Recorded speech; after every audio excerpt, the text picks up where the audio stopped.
All right, people, I got another one coming at you. This one's going to be for a ported enclosure for two 10-inch kicker CompRs.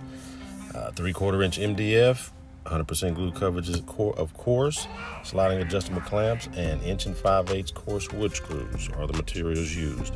This build will have a little bit of a twist. The customer requested if he could come help build it. Not a problem. Shop is always open. Anybody's wanting to learn. And a fun fact, this young guy right here is the guy that actually got me into car audio. He used to build his own enclosures back in the day and had all his rides beaten. But he said he started looking at my videos and seeing this and that and said I took it to the next level. And he wanted to learn, upgrade his skills. So I said, why not? So he faded in and out based on work scheduling me. This build took over a course of about a week on this one. So he'll be in some of the clips. Some of the clips he will not be. But same procedure, everything glued up, screwed up tight.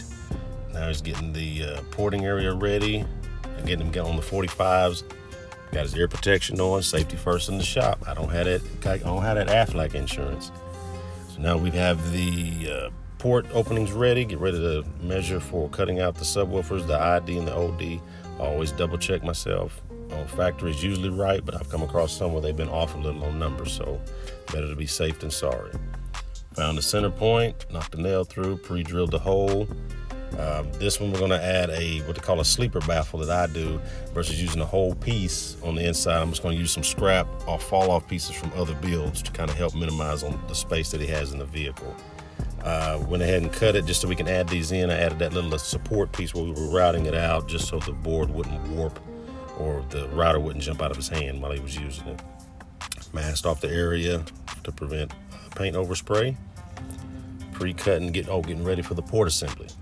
Rounding over the edges to help with that interior airflow. Always a plus, a good addition to do on all your ports, in my opinion. Also related onto the inside edges and the corners as well. Hit that small round over as well.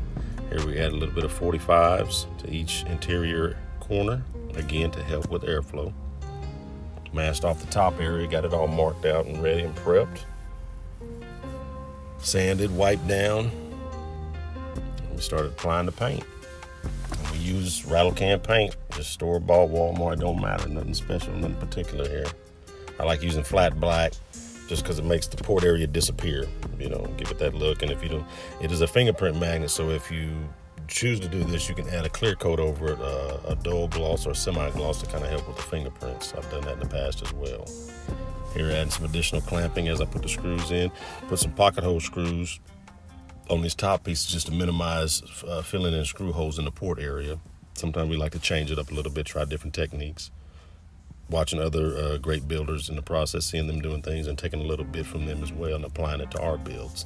1 1/4 inch wooden dowels for the back bracing, tying in the back wall to the back end of the L-shaped port, adding rigidity and structure and strength to your box.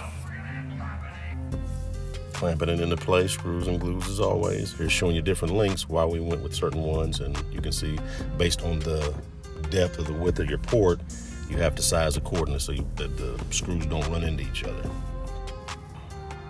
Okay, everything's secure and solid. Now we'll get ready to cut out the rings, the flush rings, sleeper baffle. I forgot what I used to call this, but that's what we're cutting out now. Get these cut out and we'll be able to attach these to the interior wall of the box. You'll see that here in the next one, what I'm talking about. If you haven't run kicker, give them a try. I've yet to come across a model, a series, a size that does not perform. Set it in place, outline it so I know how far to go with my glue, so I'm not wasting any.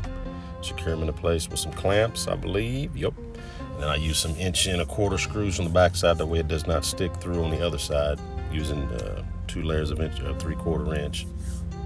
You can see that. It just gives it a clean look. I love that. I've been doing this for a while. This particular technique, whenever airspace is an issue, kind of minimizes on that double wall, double baffle. Added the ply, and I'm ready to tie the top piece in now. Added glue. You see that screws out of place? I mismarked it. He didn't do that. I did that. Now I'm showing you. So we made the necessary adjustments, filled in those holes with wood filler.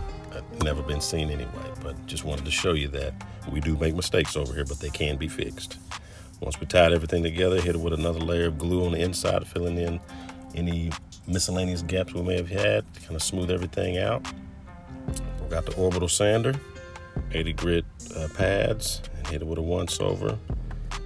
We clamped into place that 1/4-inch hardboard to kind of help with us wrapping it. And I like this technique on the porch. A lot of guys will put the cut their carpet right to the edge, and as the port gets to playing, it'll sit there and flap on you. This here is a little inexpensive way to prevent that. Added structure. Certain areas I didn't do the 1/4-inch. I just use my Dremel tool and the side cutting bit. Once I got the hardboard removed, hit it with the rabbit bit, so it putting that gapping to allow us to tuck the fabric in. Added some glue and we secured it into place with the air nailer. That's what we use. We didn't know if we used screws or not on this one. It's been a while. Hit it with a light sanding by hand, just to kind of knock off any rough edges we might have. Plus trimmed everything. Okay, what do we have here? Touching up on the paint. That's what I did.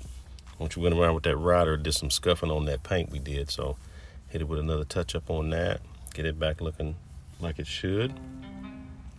Now, for some reason, I could not find the tool that I drill out the terminal cups with, so I wanted to see if I could do it with my Sawzall. And it actually turned out pretty good. You know, sometimes you got to push yourself, try different things. Tools may break. You know, you got to have a plan B, C, and sometimes a plan D. But just having fun with it. You got to have fun with it out here. There we go. It ain't perfect, but it'll never be seen as long as it fits. I mean, really, who cares? Touched it up with the side cutting bit. Just, again, trying stuff.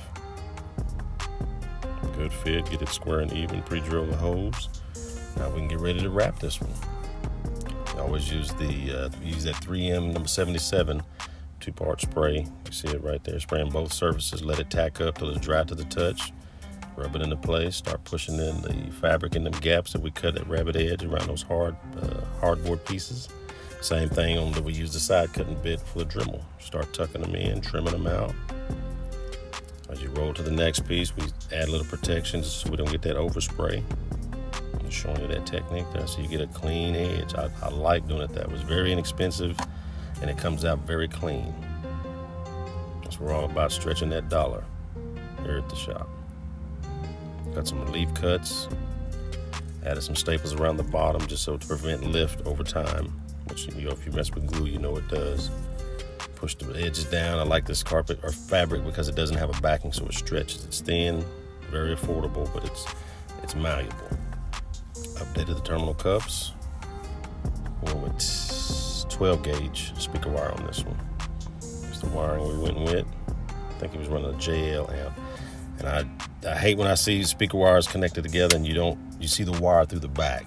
So what I like to do, like I said, that flat back blends it out, hit it with some heat shrink, just to kind of let it blend, just to give you that before and after look. And we're gonna secure it in place. I forgot what these little pieces are called. I've used them before, them little white pieces right there. Kind of maintain your wire, get it where you can pull it tight and hold it in place so it doesn't move. And attach it down on the bottom and it'll blend away anyway. You'll see it then in a few more frames from here. Got everything wired up. Again, these are those CompR 10s. Very impressive subwoofers. Work well in sealed or ported, does not matter. Always start them, pre-drill your holes, finish them up by hand so you don't strip them out. Double checking the ohm load at the coil or at the terminal cup. Give you a walk around. Simple, clean. Clean look. Performed very well. He actually added an epicenter to this build. He did the install and it oh my God, it took it leaps and bounds, you know, and so I'm starting to incorporate epicenters into my builds now, my personal builds. Sounded phenomenal, but when you did that, it times 10. And see if you can see that wire in the back. I couldn't. It's a very clean build. Did not get the install. Like I said, he did it.